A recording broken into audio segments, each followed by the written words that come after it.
Sejam bem-vindos a mais uma live sobre temperamentos humanos. Alegria ter a presença de vocês. Enquanto o doutor não entra, convido vocês a compartilhar esta live com seus amigos, a fim de que eles possam também conosco participar desse momento de formação, esse momento que tem favorecido o nosso progresso, o nosso desenvolvimento, o nosso amadurecimento. Boa noite a todos, Deus abençoe. Vamos ver aí se... Deixa eu lá.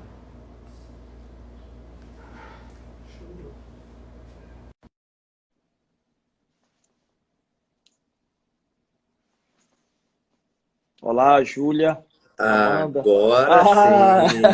Padre, boa noite, padre. Sua bênção, tudo bem? Deus abençoe, doutor. Tudo bem? Tudo bem. Que alegria. Tudo Alegria ótimo. tê-lo aqui conosco. Estão me ouvindo bem? Estou ouvindo bem. E o pessoal aí, tá ouvindo, doutor? Que prazer é meu. Que maravilha. Prazer é meu esse convite aí. Eu já vou começar Tesouro. agradecendo aqui. A doutora falou, né, de você, e quando a doutora Ellen falou de você, e aí eu entrei no seu perfil, aí quando eu vi um psicólogo tomista, eu falei, cara, que coisa fantástica, que riqueza, isso daí tem que ser mais conhecido. Eu costumo falar,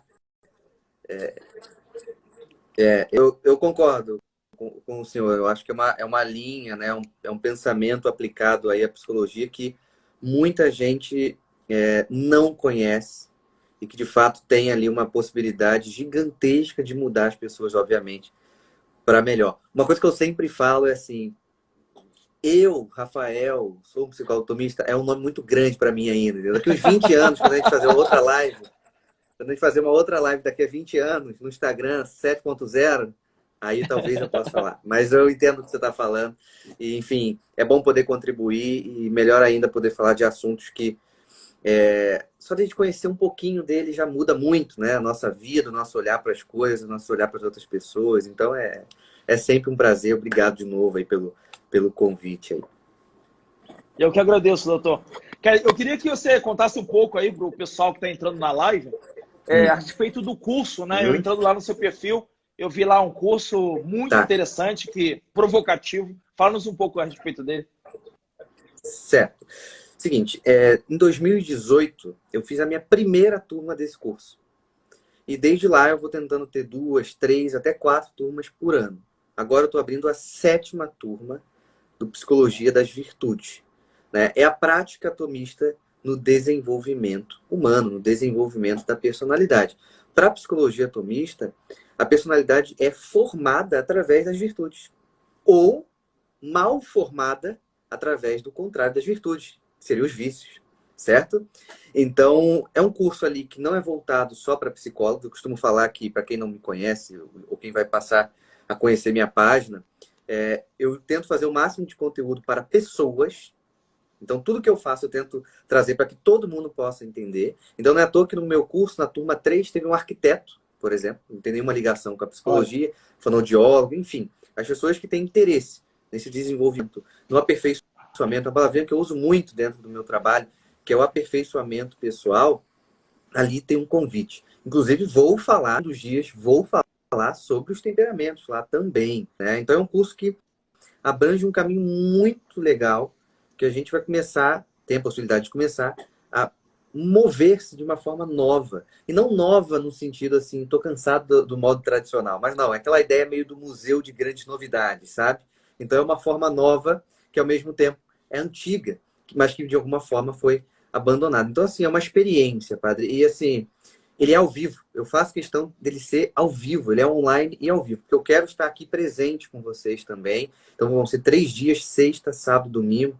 Primeira aula, eu vou contar como eu cheguei até a psicologia tomista. Quem era o Rafael lá? Hoje a gente vai bater um papo sobre isso, né? Já que nós vamos falar do fleumático. Quem era o Rafael fleumático lá de trás?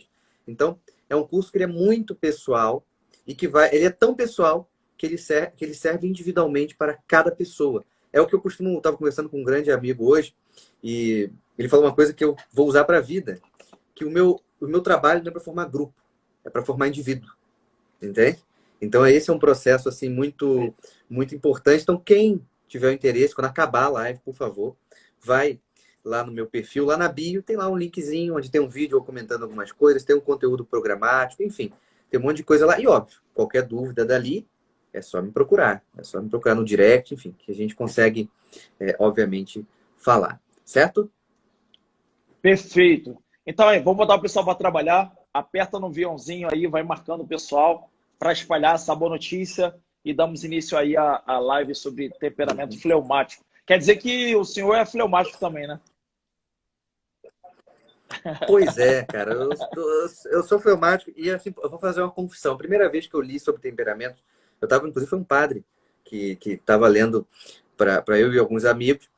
E quando eu estava lendo colérico, eu falei assim, pô, colérico é muito bacana, eu quero ser colérico. Mas aí quando eu vi que eu não sou colérico, né? Aí tava assim, o sanguíneo lá, eu falei, pô, sanguíneo é legal também, né? Pô, também não sou sanguíneo. E na revista que eu tava lendo, o fleumático era o último, né? Aí tinha o melancólico, eu falei, pô, melancólico, pô, essa profundidade do melancólico, pô, adorei, né? Aí veio o fleumático, falei, putz, esse que é o meu. Né? Tipo, quando a primeira vez, eu realmente não gostei de olhar e falei assim, pô, eu sou fleumático, cara. Eu realmente não gostei. Mas pensando hoje eu tenho 29 anos, vou fazer 30 em agosto, eu consigo compreender por que eu não gostei. Porque eu me identifiquei totalmente com os defeitos daquele temperamento. Porque naquela época eu era basicamente aquele defeito, ou muito mais os defeitos do que do que as qualidades. Então, quando eu via a qualidade do colérico, eu falava, uau, as qualidades do sanguíneo, uau, as qualidades do melancólico, uau. E aí, quando eu via a qualidade do fleumático, eu, pô, não sou isso. E eu me identificava com os defeitos. Então, foi um pouco frustrante num primeiro momento, mas confesso que hoje eu adoro ser fleumático, assim, graças a Deus, inclusive. Né? Adoro. Tá reconciliado com o seu temperamento, né? Uma coisa que é importante, Perfeito. porque na live de ontem, alguns falavam assim, eu posso trocar de temperamento? E a maneira como falavam parecia uma frustração, né? E como é importante nesse Uhum. processo também, você aceitar o seu temperamento, até porque é algo que vem conosco, né? Na nossa história, de certa forma, é um dom. Né? Poderíamos chamar de dom, né? É um dom dado por Deus, né? Sim. O temperamento. Diferente do Um ponto caráter, que é algo que se forma, né? Formado, exatamente. E o que é interessante aí, que tem chegado muito na minha caixinha de pergunta no Instagram, é que, por exemplo, principalmente do melancólico, né? Que os caras se tratam como se o melancólico fosse um defeito, entendeu? Tipo, é como se eu tivesse a doença, eu sou melancólico, sabe? Pô, aí não é assim, a gente tem que saber. É o que eu costumo falar, não estou acertando aqui o temperamento, só estou dando um exemplo, né? Vamos dizer que o Fernandinho Beiramar é colérico e vamos dizer que o Papa Francisco é colérico. Tipo, são duas pessoas opostas. Então, cabe ao indivíduo daquele temperamento se movimentar de uma maneira saudável, de uma maneira ordenada. Né? É claro que um colérico viciado é horrível, mas não é só um colérico viciado que é horrível, é um colérico, um sanguíneo, um fleumático, um melancólico. E é claro que um colérico virtuoso é ótimo, um sanguíneo virtuoso é maravilhoso, um fleumático virtuoso é maravilhoso, um melancólico virtuoso também. Entende? Nossa queridíssima Santa Teresinha, melancólica, tipo, que encanta, é impressionante, entende? Então, a gente não pode tratar muito como o senhor mesmo falou, né? Tipo, como se fosse um defeito, deixa eu mudar, porque essa coisa é melancólica. Não. É o convite à luta, né? É o convite à luta. Esse é um ponto fundamental. É que eu não sei como é que vai andar a nossa live, hein, cara? Se você vai me Ó, perguntar, eu posso ir eu vou. direto. Você pode ir direto, ficar à Então, vontade. Eu sou melancólico, então farei poucas Ah, intervenções, eu acho. ok. Sim, Se eu fosse sanguíneo, faria mais, né? vai. No finalzinho, no Então, finalzinho, o pessoal tá é, fazendo perguntas e tal. Se de repente ele aparece, né, quer interagir, beleza. Mas eu tenho uma pessoa que está recolhendo as perguntas e quando estiver faltando lá uns 15 minutos, essas é. perguntas vêm a mim e eu vou fazendo, senhor. Ok? Perfeito, perfeito. Então, como um bom melancólico, eu vou falar para o senhor sentar no seu mundo interior aí um pouquinho, né? E ficar nele. E vamos nós. Eu quero começar bem do início, tá? Do Rafael, antes de ser psicólogo, antes de pensar em ser psicólogo, tá? Vamos lá, um Rafael, assim, pequenininho, né? Criança. Eu sempre fui uma criança muito, muito tranquilo. Muito tranquilo. Conseguia conviver. Vamos lembrar da ideia do elemento, certo? O elemento água, que é o elemento do fleumático. Então, ele é muito adaptado, certo? Então, eu convivia, eu morei, né, grande parte da minha vida com os meus avós, depois meus pais se separaram. E na casa da minha avó era como se fosse um condomínio só de parentes, só de irmãos do meu avô. Então, eu convivi com muito primo de segundo grau. E era absolutamente tranquilo a convivência. Tipo, eu não lembro, eu acho que nunca teve uma briga, entende? Uma briga. Nunca teve. Era sempre muito tranquilo, né? Vale lembrar que o fleumático também é talvez o temperamento mais diplomático, né? Então, eu gostava ali de estar na brincadeira com eles e, ao mesmo tempo, eu também andava num caminho de, ok, você quer fazer isso aqui? Vamos brincar disso aqui, depois a gente vai brincar daquilo. Era mais ou menos assim. Eu quero o pique-esconde, mas o outro quer o jogar bola. Calma, a gente vai jogar bola e vai brincar de pique-esconde, pode ficar tranquilo. Era mais ou menos assim. Eu era o mais velho ali também. Então, de uma certa forma, eu tinha uma admiração dos meus primos mais novos, tá? Mas, ao mesmo tempo, eu não digamos assim, eu não dominava como um colérico que iria planejar coisas. Não. Eu era da relação, eu queria estar me relacionando. Não é à toa que quando eu era novinho, mais ou menos ali com uns 10, 11 anos, quando eu comecei a conhecer, ter um relacionamento com a música, e aí, automaticamente, eu chamava os outros para participar comigo também. Tinha uma participação ali. Então, eu gostava desse processo de adaptação ao meio ali. Certo. Aí, eu fui crescendo. Só que eu, gosto sempre de falar, eu não vim de berço de ouro. Então, onde eu quero chegar? Eu não fui educado, de uma certa forma, para virtude, certo? Então, o que acontece para um fleumático que não é educado para virtude?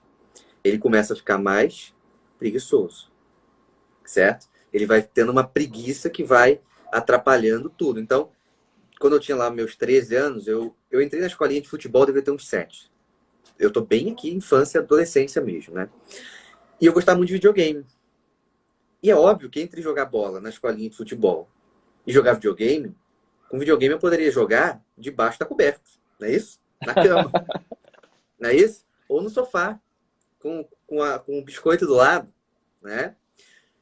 E várias vezes, quando eu era criança, eu falava, tô meio doente, tô meio mal, não vou poder jogar não. E na verdade eu só queria ficar em casa jogando videogame ali, confortável na minha.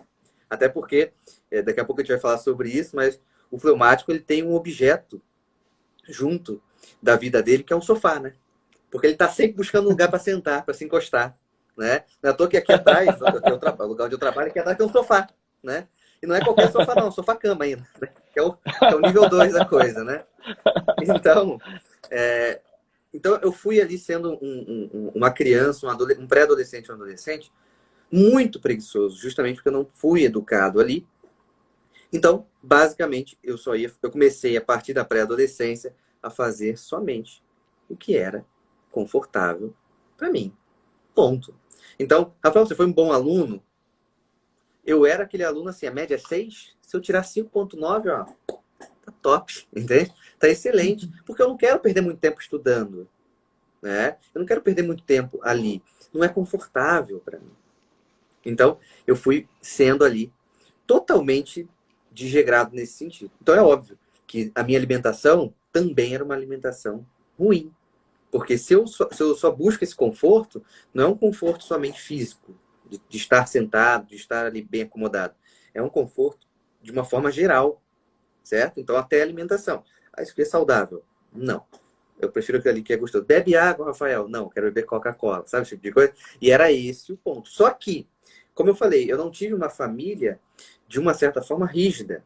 Então, eles, de uma certa forma, entraram numa movimentação onde eles não me privavam. Então, eu não ia beber água, de repente, sei lá, ia ficar 2 semanas sem beber água. Eu tava bebendo Coca-Cola em vez de água. Coca-Cola ou suco. Ponto. Né? Então, por essa liberdade estar sendo mal encarada e essa parte, né, do temperamento, ser um temperamento que busca muito mais conforto, eu fui descendo a ladeira, né? E aí Fui descendo. Beleza. Olha o ponto. Quando eu estava no terceiro ano do ensino médio, eu não aguentava mais, obviamente. Não aguentava mais aquele lugar, não aguentava mais estudar. Eu cheguei para minha mãe um belo dia e falei, mãe, o negócio é o seguinte. Eu vou terminar o ensino médio e eu quero ficar 2 anos sem fazer nada. Cara, é muito engraçado falar isso, porque... Mas, doutor, me diz, a sua mãe é qual o temperamento da sua mãe? Eu acho que minha mãe é uma sanguínea, entendeu? Eu acho que minha mãe é uma sanguínea. Assim, eu posso errar sim, mas ela tem esse lado mais... Ela é mais puxada pro sanguíneo, sim. E assim, como um fleumático, ele, para decidir algo, ele pensa. O fleumático não é um impulsivo como o sanguíneo, por exemplo. Né? Buscar um porquê, um para quê e como. Então, esses 2 anos, eu tinha uma monografia sobre esses 2 anos. Entende? Vou ficar 2 anos aqui, porque eu não sei o que eu quero fazer e tal, mas também não preciso trabalhar. Enfim, né? Eu tinha uma argumentação pronta. O fleumático, ele decide, mas ele quer ter uma organização interna para ele decidir. É aquela ideia. Depois que ele decidiu, é difícil ele voltar atrás, porque ele pensou bem sobre isso. Certo? Beleza. Então, eu cheguei para minha mãe. Falei isso. Como eu falei, a minha educação, de uma certa forma, foi ali, de uma certa forma, muito liberal, minha mãe, ela não se contrapôs muito. Ela meio que me aceitou, de uma certa forma. Ela aí, falando isso, minha mãe tá aí. E aí, o ponto é importante. Só que olha o ponto que é interessante, né? Então, eu não tinha nenhum interesse em fazer uma faculdade, tá? E quando eu pensava em faculdade, eu pensava numa coisa mais simples possível, entende? Para não ter esforço. Então, assim, eu não gostava... trabalho.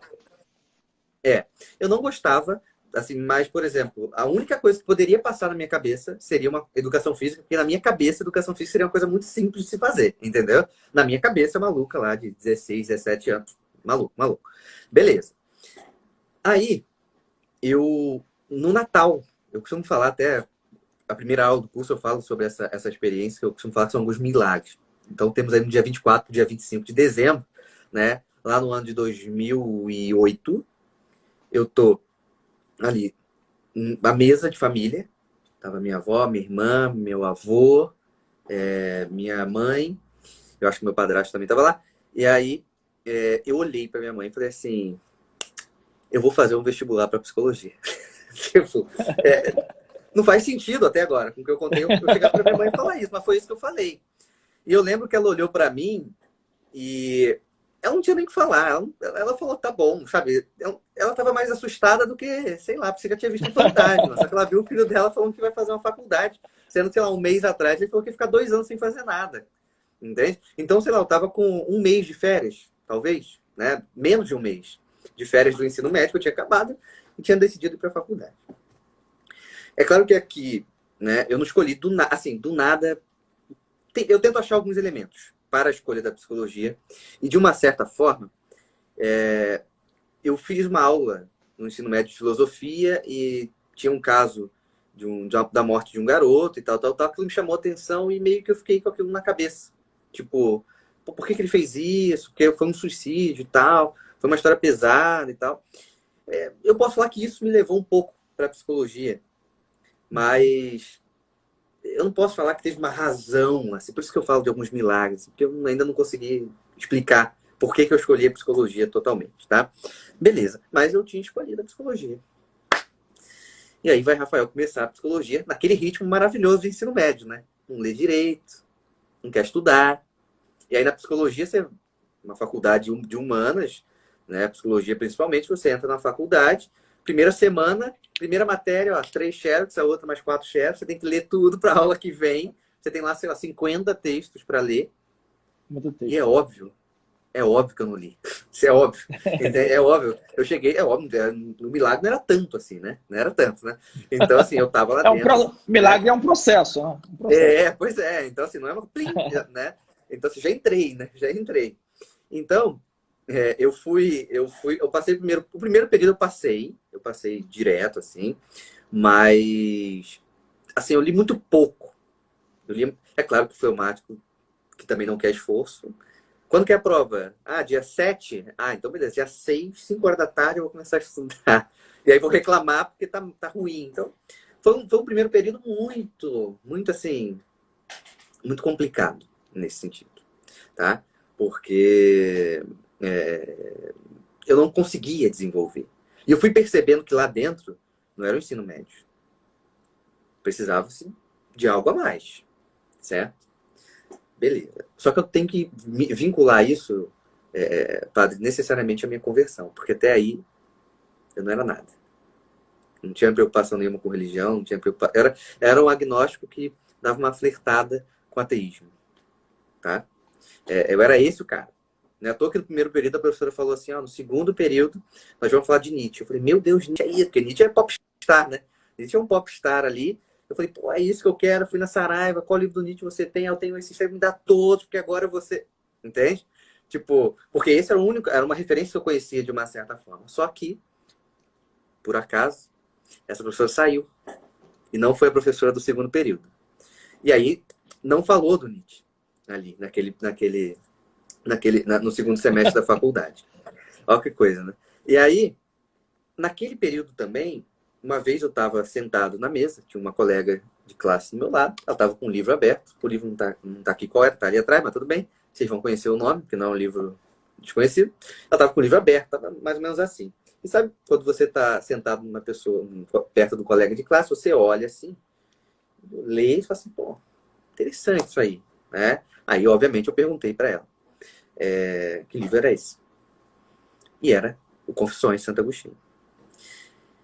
E eu levei um choque ali, porque na minha cabeça limitada, ridícula, de pré-adolescente, de jovem inútil, que era a minha,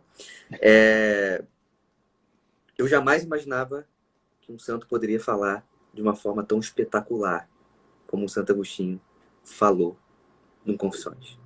Entende? Jamais. Um sanguíneo, né? Santo Com, Agostinho sanguíneo. com aquele amor, entende? Com um amor ali que você fica. Que é como se fosse uma fonte transbordando, sabe? É aquela. Enfim, fica impactado. Aquilo me impactou. Mas me impactou daquele jeito do fleumático, tá? Tipo, me impactou, mas ok, não vou ler. Ok, eu não li mais aquele livro naquele momento. Só me impactou, mas ok, minha vida continuou ali, né? Entre ler pouco e ir pra cantina, entendeu? Tipo, pouco esforço e alimentação, entende? Prazer no descanso e prazer na alimentação. Basicamente, eu tava nessa dimensão aí. Certo. Só que esse livro, esse livro, e o que o livro trouxe para mim, de uma certa forma, mudou muito a minha direção. Por quê? Porque ele me deu um choque de realidade. Entende? Tipo, eu como um fleumático que me preocupava só com o meu próprio conforto, certo? Eu me defrontei com uma realidade maior do que eu, perigosa, ativa, que eu estava dentro. Que é uma coisa chamada Universidade Brasileira em 2009. Que, enfim, ideologias, etc, etc, etc. Aquilo, eu olhei e falei, caramba, tem alguma coisa acontecendo. Porque o fleumático, ele pode gostar muito de conforto, mas o fleumático não gosta de ser feito de bobo. Nem um pouco. Entende? Geralmente costuma dizer que o fleumático ele sente, condensa, elabora. Então, é uma pessoa também bem reflexiva, né? Sim, exatamente. É por isso que o porquê, o para quê e como tá ali. Porque eu vou me perguntar por quê, para quê e como. Entende? Então, quando eu Nós estamos percebi... com, Pode doutor, falar. nós estamos com dois doutores sanguíneos aí nos visitando. É o doutor Luiz Henrique, está aí acompanhando a live também, e a Ah, tá. doutora Ellie. Sejam bem-vindos. Só para saudá-los.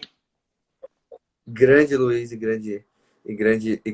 Depois, no final, eu tenho que contar a história da pasta de dente entre um fleumático e um sanguíneo, que vai ser assim, bacana. Enfim, não é nada científico, mas foi uma experiência bacana. Foi minha e do Luiz. Então, beleza. Então, ali eu comecei a ter esse processo de condensar e de ter uma reflexão. Porque a última coisa que um fleumático quer, de uma certa forma, um descanso. Mas de uma outra forma, ele não quer ser dominado. Entende? Ele não quer ser feito de marionete. Entende? Beleza. E aí, quando eu percebi como a coisa funcionava, eu comecei a me movimentar diferente. É claro que, quando eu falo comecei a me movimentar diferente, não é assim, né? Certo? Quando você não tem um hábito de leitura, você não vai terminar, sei lá, um livro desse tamanho em uma semana. Certo? Você começa a pegar o livro e fala assim, pô, hoje eu vou ler só 5 páginas. E, de repente, para um fleumático sem hábito de leitura, 5 páginas é uma montanha imensa que ele conseguiu subir. Certo? Então, eu fui bem aos poucos. Eu fui respeitando o meu limite. Eu fui respeitando aquela estrutura que, de uma certa forma, eu fui montando, consciente ou não, que deságua aqui na minha realidade. Então não adiantava eu ficar nervoso. Inclusive, o fleumático não é muito lá um temperamento de ficar nervoso, né? É bem tranquilo, inclusive. Não tinha como eu ficar nervoso. Meu Deus, eu não aceito quem eu sou, quem eu estou sendo hoje. Não, eu sabia quem eu estava sendo hoje. Só que aí vem um ponto principal. Tem muita gente perguntando assim, meu Deus, como é que faz o fleumático? Para levantar, para isso. Que aí é a chave, porque desde o momento que eu entendi isso, que aí passou alguns períodos na faculdade, a partir do quarto, a partir do momento que eu entendi aquilo no quarto período, eu nunca mais parei, até hoje. Que é uma coisa assim, fleumático, ele precisa de uma coisa chamada chicote. Só que ele tem que estar com o chicote na mão. Ele tem, porque ele sabe. Então, no quarto período, eu consegui entender que ou eu, dava uma chicotada em mim. Por quê? Eu descobri, e isso é um segredo dos fleumáticos, é que ele tem disposição. Ele não está tão cansado quanto ele acha que ele está cansado. Entende? Então ele pode ir além. Então quando eu descobri que eu poderia ir além, isso lá no quarto período da faculdade, aí eu fui. Entende? É claro que quando eu falo eu fui, é óbvio que eu tinha que bater na construção que eu fiz diante da minha história. Eu estava ali no quarto período, 2009, 2010, eu ia fazer 20 anos. Então eu tinha pelo menos 10 anos sendo um mau fleumático. Pelo menos. Então eu tinha que combater. Então quando eu falo dessa chicotada, a gente pode usar termos aqui que talvez o seu público vai entender, o senhor vai entender, que é a dinâmica da mortificação mesmo. Entende? É mortificação. O fleumático tem que saber mortificar os sentidos. Me parece que o fleumático ele é muito compreensivo, né? Ele compreende as pessoas e ele também tem esse movimento muito de compreender a si próprio. Então ele meio que justifica, né? Como ele é o apaziguador, é o conciliador, ele precisa aprender a repreender a si próprio. Repreender. Claro, exatamente. Ele não pode ser um apaziguador só do mundo, né? Entende? Só das pessoas em volta dele. Ele tem que conseguir ser um apaziguador dele mesmo. Porque ele sabe das mais inclinações dele. Por exemplo, um fleumático, a maioria, ou todos, enfim, os fleumáticos têm uma inclinação à preguiça. Isso não é um problema para mim. Entende? Hoje isso não é um problema para mim. Eu sei que eu tenho. Eu sei que talvez eu vou carregar isso para sempre. Isso não é um problema para mim. Porque eu ataco isso. Porque eu sei que eu posso fazer um pouco mais. Entende? Porque de repente o fleumático vai organizar assim, não, eu só consigo trabalhar 6 horas. 7 horas já estou cansado. Eu pensava assim. Até o momento que eu comecei a trabalhar 13. Entende? E falei, porra, consigo trabalhar 13. Pô. Consigo trabalhar 13, 11h30 eu vou jantar. Tô bem. Tô bem, tá funcionando. Tem um objetivo ali que eu já entendi porque eu tenho que buscar aquilo. Entende? Então, assim, não adianta, meus amigos. Não vai ser chupando um pirulito que eu vou vencer a minha preguiça. Vai ser justamente batendo na carne. Eu vou ter que bater na carne. Então, às vezes, isso vai envolver até mesmo a própria alimentação, como eu falei. Porque se o fleumático gosta de comer e ele excede na alimentação, ele alimenta a preguiça logo depois. Não é à toa que o fleumático adora almoçar bem, para depois, ó, só dar uma sonequinha. E aí ele já perdeu 4 horas, 3 horas do dia dele, que ele não precisava daquilo, de fato. Então, a alimentação regrada, vou botar um alimento ali que eu gosto menos, de propósito. Entende? De propósito. Então, é esse o ponto. Beleza. Aí, quando eu começo a perceber olha como foi uma reflexão pessoal, né, dentro da minha vida. Quando eu comecei a perceber que eu podia bater em mim porque eu aguentava, certo? Eu comecei a perceber esse ato de ser compreensivo com as outras pessoas. Mas não só naquele momento, certo? Não só naquele momento presente que eu estava. Eu comecei a perceber o quanto que eu era compreensivo, o quanto que eu tinha essa dinâmica apaziguadora dentro da minha história. Então, quando eu percebi, quando eu tinha 18 anos, estava no ensino, 17, 18 anos, estava no ensino médio, um amigo veio falar para mim dos problemas pessoais dele. Entende? Só que ali eu não tinha, nem pensava em psicologia, certo? Então, isso era toda uma dinâmica que eu fui percebendo, caramba, eu posso ser acolhedor, entende? Não é à toa que a minha primeira sessão de terapia na vida que eu atendi, né, que foi no estágio, eu tive esse feedback do paciente, da paciente, no caso. Eu tinha 24 anos, 24, 25 anos, era mais magro do que sou, sem barba, então se eu tinha 24, parecia que eu tinha 19, e a pessoa que eu estava atendendo tinha 50 e pouco. Então, assim, ela, de alguma forma, se sentiu acolhida por mim naquele momento, mesmo eu não tendo uma confiança. Então, eu fui percebendo que eu tinha qualidade. Ó, quando eu comecei a gostar ali do processo do fleumático. Eu percebi que eu tinha certas qualidades que precisavam ser trabalhadas. Esse é um ponto importante. Não importa, todas as suas qualidades precisam ser trabalhadas. Porque se ela não for trabalhada, ela vai desencadear na soberba. Entende? Ela vai desencadear na soberba. Eu sou muito acolhedor, realmente, eu sou, entre os acolhedores, eu sou... Entende? Não, é um acolhimento. Toda qualidade nossa vai ter que estar com o prisma da humildade. Certo? Então, beleza. Então, eu fui percebendo. Então, quando eu entendi que a minha vida era uma vida que deveria ser prática, que o meu mundo de condensar as coisas era importante, mas que eu tinha que desaguar, porque só lá fora que as pessoas teriam contato comigo, que só lá fora eu teria contato com as pessoas, acabou. É a famosa decidida decisão, não é isso? Entende? Então, assim, quando eu decidi, por isso que fleumáticos do meu Brasil, fleumáticos da live aqui, você precisa refletir um pouquinho sobre a sua vida.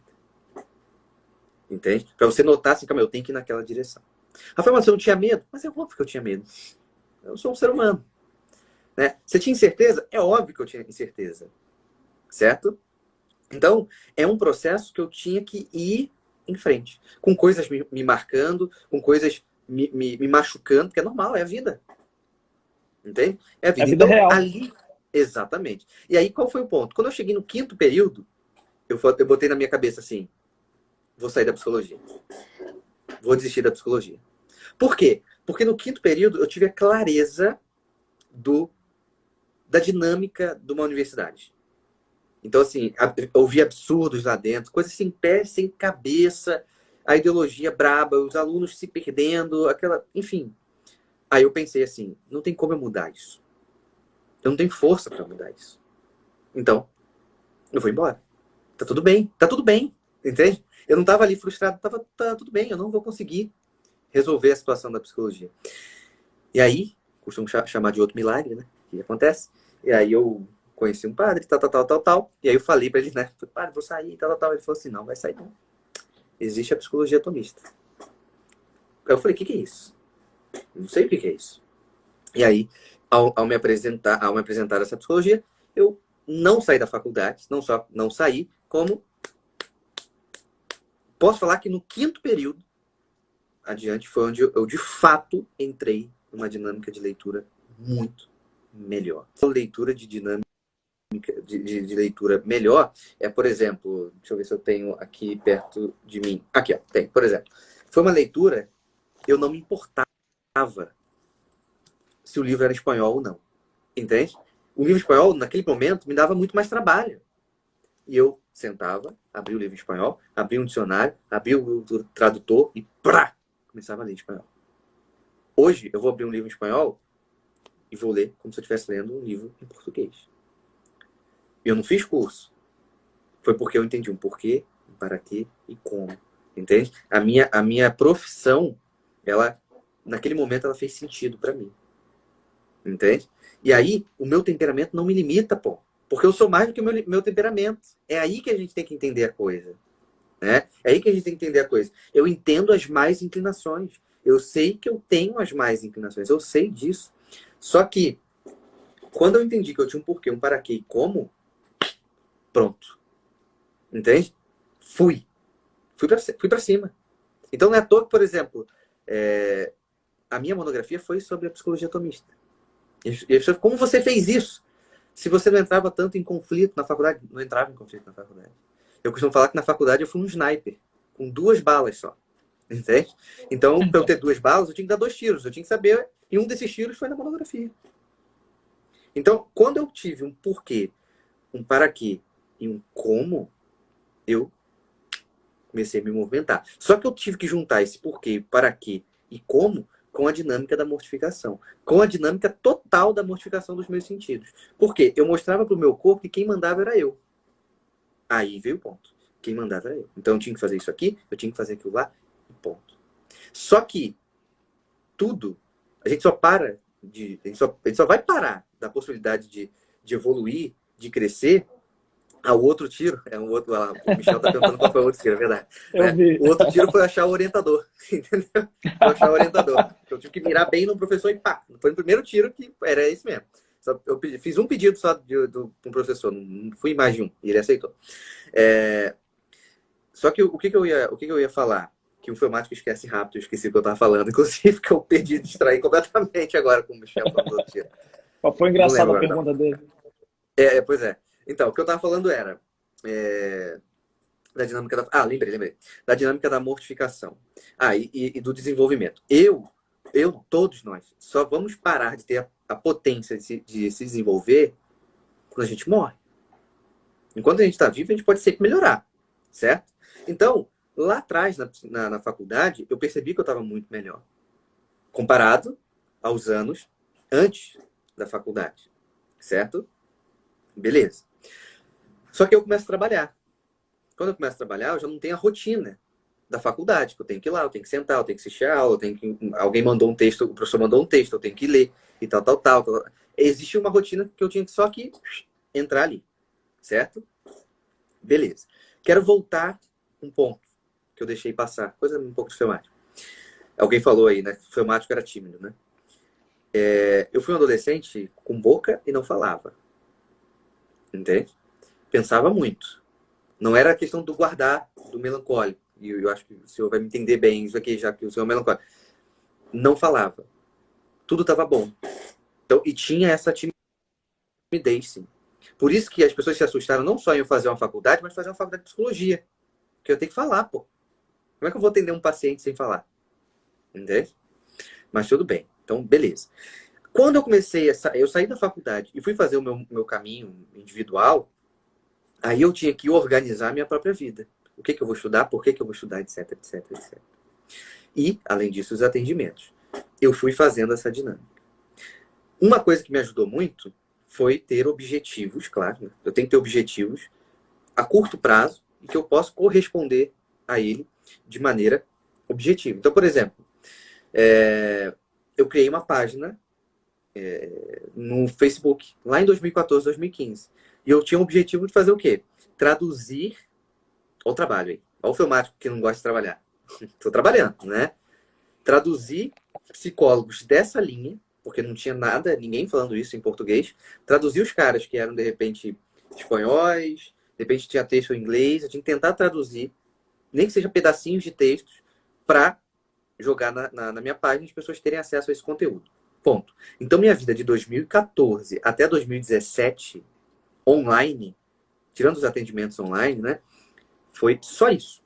Eu lia um texto em espanhol, traduzia pedaços e divulgava. Era isso.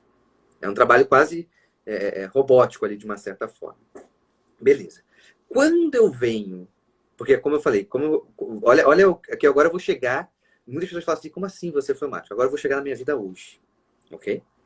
Porque aí eu entrei pro Instagram. E quando eu entrei no Instagram, a grande diferença que veio na minha vida, que eu acho que é muito importante pro filmático, é ele achar a identidade dele. Porque esse porquê, o para quê e como, isso envolve para ele. Então, exatamente, Fernando, Psicologia Dinâmica, tá vendo? A Fernanda aqui é das antigas. Esse site nem existe mais. Então, quando eu entrei no Instagram, eu comecei a ter um acesso ao meu trabalho muito mais pessoal. Eu entrei no Instagram lá em 2000, no finalzinho de 2018, certo? Beleza. Aí, eu falei assim, o que eu posso fazer nisso aqui? Por que eu tenho Instagram? Para que eu tenho Instagram? Como que eu posso fazer para o meu Instagram funcionar? Quando eu falo funcionar, eu não estou falando de público. Eu estou falando de eu olhar e falar assim, agora sim, esse é meu Instagram. Porque esse é um ponto importante que eu costumo falar que um fleumático ele gosta de descansar, mas eu não acho que o fleumático seja o cara que dorme no chão da rua. Entende? Ele gosta do seu próprio canto.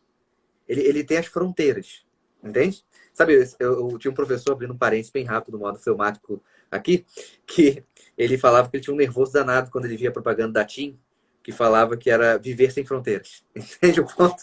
Então, assim eu sou um cara que, ao mesmo tempo que eu tenho uma adaptação ao ambiente, ao lugar, ao mesmo tempo eu tenho uma fronteira, certo?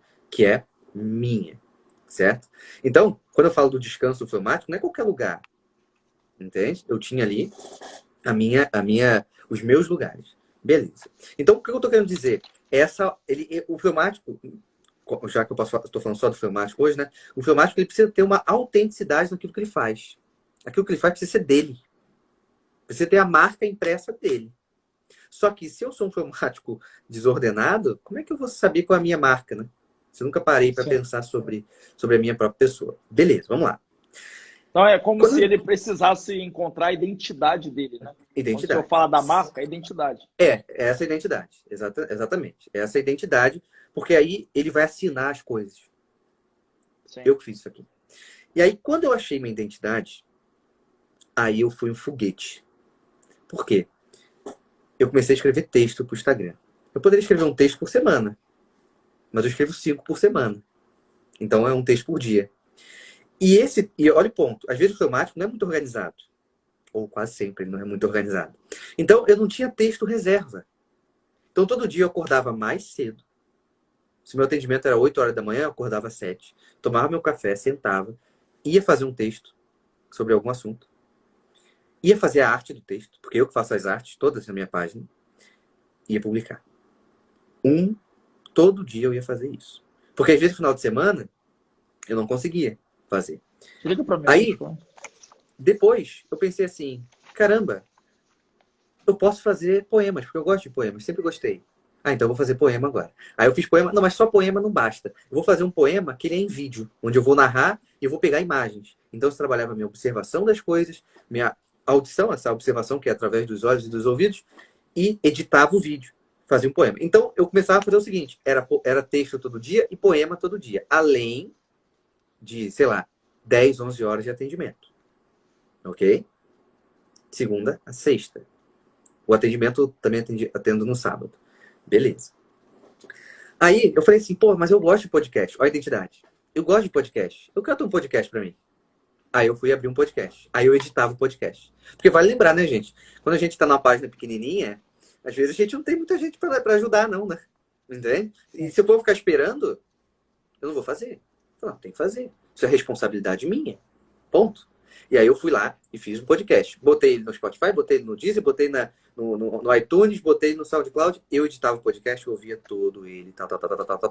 Comecei a trabalhar. Eu comecei a olhar para mim e falei assim, se minha vida não é feita para desgastar-se em coisas boas, saudáveis, boas, não é que um suquinho de laranja, boas com B maiúsculo, entende? Naquilo que vai me aperfeiçoar como pessoa, minha vida não serve. E aí alguém perguntou aí bem rapidamente, sou casado, minha esposa é uma sanguínea, graças a Deus. Não é por quê? Porque eu aproveito, de uma certa forma, a energia do sanguíneo para me levar, entende? Porque eu sei que às vezes eu vou me sentir cansado, mas ao mesmo tempo, lembra da ideia da mortificação? Lembra da ideia que eu sei que eu tenho uma energia em mim? Então, eu cheguei, eu sei que eu tenho energia, e às vezes eu posso falar assim, poxa, hoje, esse sábado eu queria ficar no meu sofá. Mas aí ela fala assim, vamos em tal lugar? Aí eu penso assim, vamos. Porque eu sei que eu posso ir. E aí eu vou, e aí quando eu vou, é bom ir, é bom estar e é bom voltar. Porque eu não fui vencido por aquela preguiça maldita. Entende o ponto? Então, é justamente essa vida ativa que vai vindo dentro de um porquê, dentro de um para quê e dentro de um como. Foi ali que eu venho e vou justamente abraçando. Eu não estou sozinho. Por isso que, às vezes, se eu morasse sozinho, talvez seria mais difícil. Né? Então, o que eu fui trabalhando? O fleumático, ele é um cara paciente. Mas, assim, paciência para esperar e não fazer o bem, isso não é paciência, pô. Isso é um problema. Então, eu fui sempre olhando para as qualidades que o fleumático tem de bom, que às vezes eu nem tinha ainda. Eu falei assim, calma aí, eu tenho que ter paciência. Então, eu tenho que estudar isso aqui de alguma forma. Por exemplo, hoje eu não tenho tempo para fazer isso, mas no final de semana eu consigo ter melhor. Eu fazia os almoços da minha casa. O almoço e a janta. Porque eu comecei a observar o quanto aquilo ali poderia... E assim, eu tô falando isso, mas não é nada de forma mecânica. É uma forma, assim, muito natural. Como se fosse música, sabe? Porque a vida ordenada é como se fosse música. É como se fosse uma nota encaixando da outra. É isso, a vida ordenada é isso. Então, quando ela falava assim, olha, faz a janta pra gente. Beleza. Aí eu ia, vinha no meu escritório, pegava meu fone de ouvido, botava uma playlist que eu gostava, botava meu fone no ouvido, ia pra cozinha e fazia a melhor janta que eu poderia fazer. Esse é um grande ponto também. Amanhã eu posso fazer... Não, eu fazia a melhor janta que eu poderia fazer. Então, vamos fazer um salmão. Beleza, eu ia fazer um salmão. Eu ia pegar o arroz. Eu botava o arroz ali naquele quadradinho, botava no prato dela. Botava um prato para foto. Por quê? Porque eu percebi que eu posso vencer a minha preguiça nos mínimos detalhes. Eu poderia fazer um almoço para ela que poderia estar de gosto bom, mas eu quero ir além. Eu quero ir além de mim. Então eu vou fazer um almoço que fique bonito. Meu avô tá na live, cara. Meu avô é um filmático. Meu avô é um filmático top. Então não era só um almoço que tinha que estar gostoso. Tinha que ser um almoço que tivesse gostoso também no visualizar. Então tudo isso, de uma certa forma, era uma forma de eu enfrentar a minha preguiça de fazer algo. Entende? Por isso que hoje, quando eu sou convidado a fazer, quando eu tenho tempo, quando ela me pede, faz a janta aqui, eu quero fazer. É claro que tem hora que minha preguiça pode estar mais forte, eu tenho que lutar contra isso, tal. Mas quando eu estou ali, consigo vencê-la de uma forma perfeita, vamos dizer assim, eu vou cortar a carne em cubinhos. Precisa. Não, ela sabe cortar uma carne, mas eu vou cortar em cubinhos, eu vou fritar ela em cubinhos, eu vou fazer aquilo ali e ponto. O fleumático, ele tem que ser um diplomático, um apaziguador, mas para ordem. Entende?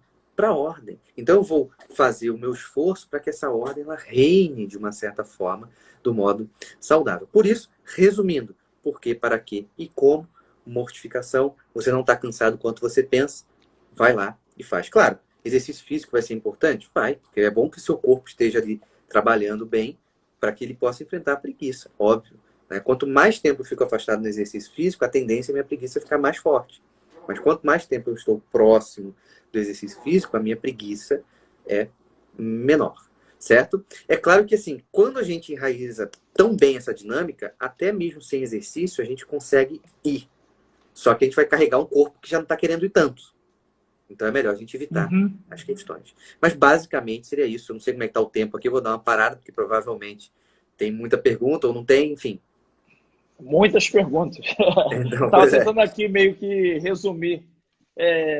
Veja, doutor, vamos ver o que chama a atenção aqui das perguntas, né? Alguns falaram aqui como é um fleumático numa relação amorosa e como superar a inconstância. Sim. Eu adoro essa palavrinha inconstância, eu até respondi uma pessoa uma vez que até a doutora Ellen pegou essa frase, anotou num papelzinho, colou, né? Ela falou que quando ela senta para trabalhar, ela vê essa frase. Que é o seguinte: você é constante. Só que quando você fala de inconstância, é porque você está sendo constante no mal. Se você é inconstante no bem, você é constante no mal. Então, para eu ser constante, eu preciso ter um mínimo de um ambiente favorável. E quando eu falo mínimo de um ambiente favorável, eu estou falando do que eu posso fazer dentro desse ambiente. Se eu quero estudar e minha mesa está uma bagunça, eu não vou ser constante. Eu perco o foco, pô. Então eu tenho que saber. O que eu falo? Uma arrumação das coisas um dia antes. Eu arrumo, se eu vou estudar segunda, eu vou arrumar no domingo. E ponto. Entende? Então esse é um ponto importante. A constância vai ter que vir nessa dinâmica onde eu venço a minha preguiça para preparar um terreno saudável para eu fazer algo. Certo? Então, beleza. Se eu tenho que estudar, um dia antes eu arrumo minha mesa. Se eu tenho que fazer exercício, a minha roupa de exercício já tem que estar minimamente pronta num lugar ali. Para que eu não tenha que procurar ainda. Porque se eu tiver que procurar ainda... Né? Então, a frase que eu falei na pergunta que a Helena anotou foi: um inconstante, ele é constante no mal. É esse o ponto. Todo mundo que fala que é constante sim, só que é no mal. Então, você tem que tirar os seus esforços do mal e direcionar para o bem. Só que para você ser constante do bem, meu amiguinho, você vai ter que pegar sua mão que está querendo ir para cá e você vai ter que arrastar. Não tem vida saudável sem um espírito de mortificação. É claro que essa palavra, mortificação, é uma palavra que os psicólogos chegam a rasgar as vestes, né? Mas na minha vida de psicólogo, jamais. Uma pessoa psicologicamente saudável é uma pessoa que tem a palavra mortificação não só na boca, mas no corpo. É uma pessoa que sabe se mortificar. Então, o fleumático tem que saber se mortificar. E ponto final. Indo para o relacionamento, o fleumático vai... Só porque você me deu 2 perguntas aí, né? O fleumático vai ter que conseguir ir, necessariamente, saber falar. Ele vai ter que se expressar. Entende? Porque como ele é muito apaziguador, a tendência, se ele se desordenar, é ele começar a sumir. Porque ele não vai ser um equilíbrio, porque ele vai estar no meio. Só que no lado dele não vai ter um homem. O homem vai ser ele, pô. Entende? Ele não vai estar cuidando de um casal. Ele vai estar aqui, tem um casal aqui, só que ele é esse cara. Só que ele não pode ficar sempre aqui. Ele vai ter que estar aqui. Então, penso que o fleumático, ele precisa aprender a se expressar, né? Por exemplo, assim, quando ele está com raiva, ele expressar essa raiva, né? E não contê-la. Não falando a questão assim, manifestar, expressar a preocupação dele, expressar simpatia, porque eu acho que uma coisa que... Porque o fleumático, ele pode ser insensível. Parece que é apático, parece que é insensível. O fleumático, ele pode ser insensível. Nesse sentido, ele não é insensível internamente, mas externamente... É tipo você dar um presente pro fleumático. Cara, difícil às vezes ele saber se comportar bem, entende? Tipo, dá para um sanguíneo. Cara, o sanguíneo, cara, ele faz uma festa, entendeu? Ele fala assim, uau! O fleumático fica com uma cara meio amarela, né? Não sabe... E é aniversário dele, entendeu? Não é nem uma data, não. É o aniversário dele, tá ganhando presente. Ele não sabe muito como se comportar, né? Fica meio... Ele gosta muito mais de presentear. Então, essa expressão, né? Saber se expressar, é um modo saudável dele colocar a sua identidade na relação. Entende? Sim. Porque a pessoa tem que saber o que ele está sentindo. O que ele está... o que ele está gostando, ele não está gostando. É claro que, como o fleumático ele pensa antes de falar, eu acho importante pensar para que essa fala dele não seja só um cuspir-fogo. Porque ele vai falar, vai tirar de dentro dele, mas ele vai queimar o outro. Sim, né? Então, é uma fala que vai... Calma aí, deixa eu raciocinar aqui para saber falar. É o famoso sinceridade perfeita, e não sincericídio. Entende? Porque eu posso ser sincero e, pum, morri. Entendeu? Eu tenho que saber falar a verdade, né? Então, esse é um ponto importante. E, de novo, se você tem uma sanguínea, eu tenho uma sanguínea. Então, assim, eu adoro ter uma sanguínea ao meu lado, entendeu? Justamente porque ela me puxa muitas das vezes. Então, ótimo. E ao momento que ela vai confiando em mim... A sanguínea tem um chicote na mão, a sanguínea? Para o marido... Tem. Fleumático? Interessante, quando no início você falava que é importante um chicote, eu logo imaginei alguém que o impulsionasse. Mas aí você me surpreendeu dizendo que o chicote na mão do fleumático. E achei fantástico também essa visão. Sim, por quê? É bom estar cercado de pessoas que o impulsionem, claro, mas ele não delegar isso para os outros, mas ele assumir exatamente. Também. Porque doutor, eu só estou preocupado com uma coisa. Estou preocupado com uma coisa. A gente falta aí 3 minutos e a história da pasta de dente. Ah, meu Deus, calma aí. Você deixou... Dá tempo ou a gente vai ter que começar? Se cortar, a gente volta só para contar. Mas deixa eu só fechar essa ideia do chicote. É bom que tenha pessoas que possam empurrar, entende? Por exemplo, eu trabalho com pessoas ao meu lado que eles são sanguíneos ou coléricos, entende? Só que eu não sou passivo diante deles. Se eu perguntar para qualquer um que eu trabalho, eles sabem que eu bato de frente com eles. Não bater de brigar, mas porque eu tô tão ativo quanto eles. Porque eu sei que eles são ativos. Então isso me ajuda, certo? E aí, só que como eu falei, o chicote tem que estar na mão dele porque eu tenho que fazer a minha parte. Se você tem uma esposa sanguínea, cara, vai ter uma hora que ela vai olhar para você e falar assim, cara, eu tô cansado de estar chicotado nas costas, cara, você vai ter que aprender a fazer isso sozinho. Você não é uma criança, pô. Sim. Entende? Então, essa autorresponsabilidade é importante, tá? E agora, só falando da parte de bem rapidamente, ó, eu vou fazer todo mundo que eu fiz o teste funcionou, tá? Funcionou. Não tô falando, não é científico, não vai dar 100%, mas quem for aqui se identificar, eu estava em Unai, dando a palestra, junto com o Luiz Henrique, né? Lá na cidade da nossa querida Ellen. E aí, eu era vizinho de porta com o Luiz, né? Falei, Luiz, você me empresta a tua pasta de dente? E aí, quando ele me emprestou a pasta de dente, é que eu não tenho aqui uma coisa que eu posso exemplificar a pasta de dente aqui, não sei se eu vou achar. Não vou achar. Ah, vou achar. E aí, quando ele me deu a pasta de dente estava assim, ó. Entende?